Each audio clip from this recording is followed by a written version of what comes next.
For the next few days, let's think about the following. How do we look at ourselves as a human being? How do we look at ourselves as a species? I'd like to share something for us to reflect upon, and that is through an analogy.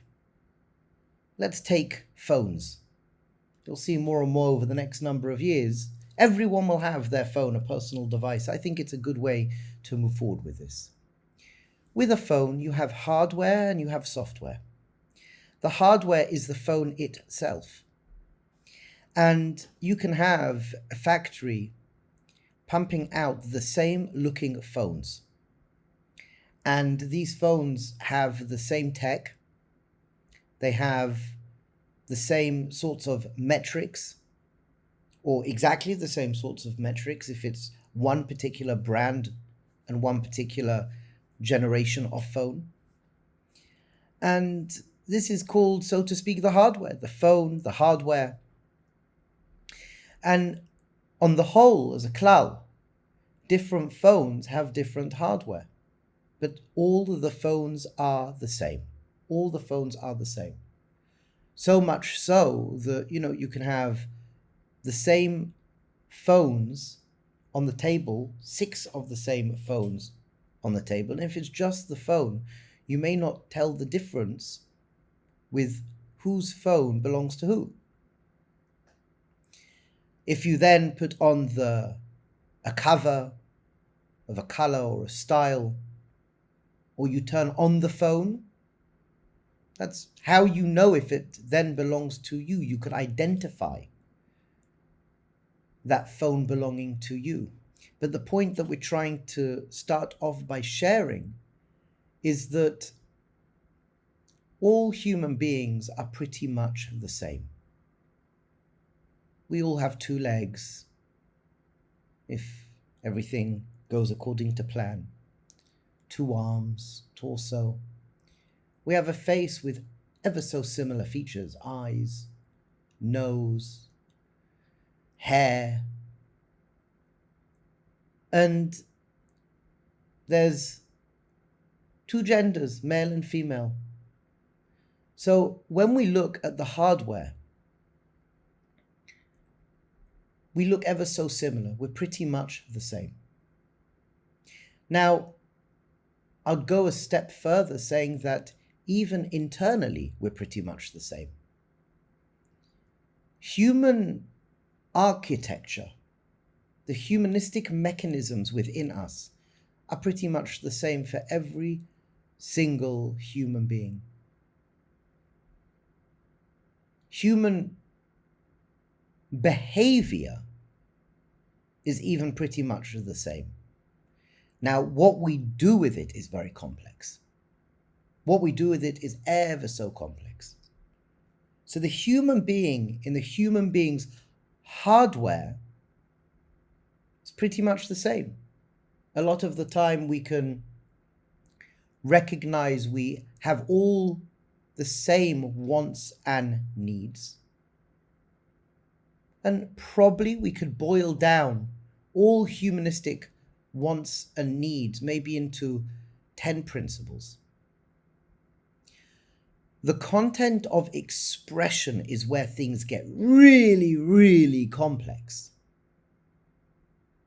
So what we could say is 95% of the human being is the same, and there's a 10% slither of human experience that makes us different. And obviously, that would be considered the software. You have the hardware. The hardware is ever so similar. The software and what apps you choose to have on your phone and how you choose to use those apps are very different. So our upbringings usually may be quite similar, but the content of those upbringings, the experiences that we have and how we experience what we are going through is what makes things radically different. So for example, we could be a human being as designed with the limbs that we have, the internal organs that we have, eyes, nose, ears, all the hardware features. And we may have experienced many of the same experiences as well. Hopefully we've had good parenting, and we've had close-knit families, and maybe lucky enough grandparents and great-grandparents. We've had an education.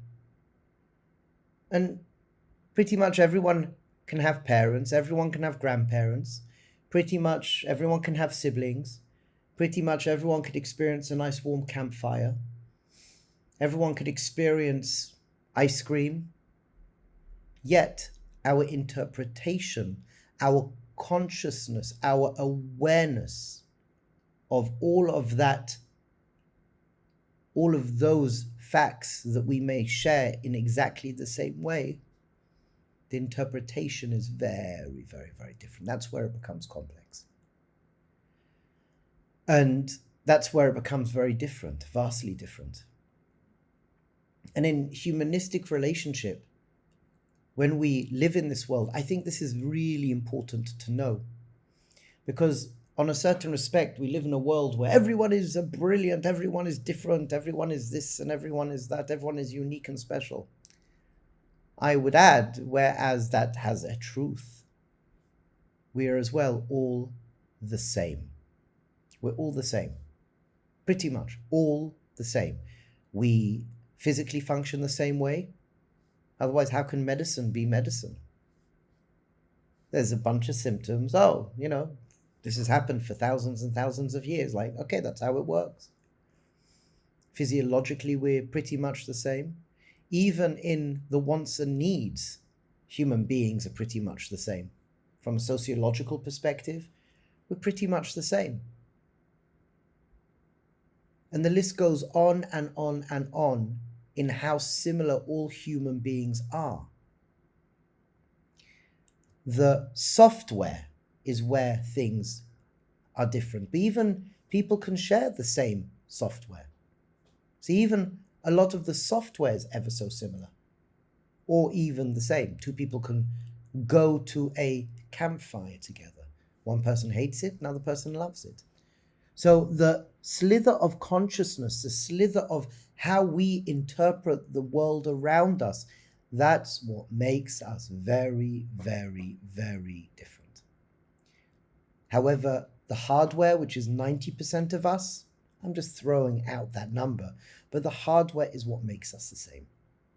So, if we can start to understand the human species hardware, and we can come to understand the software, hopefully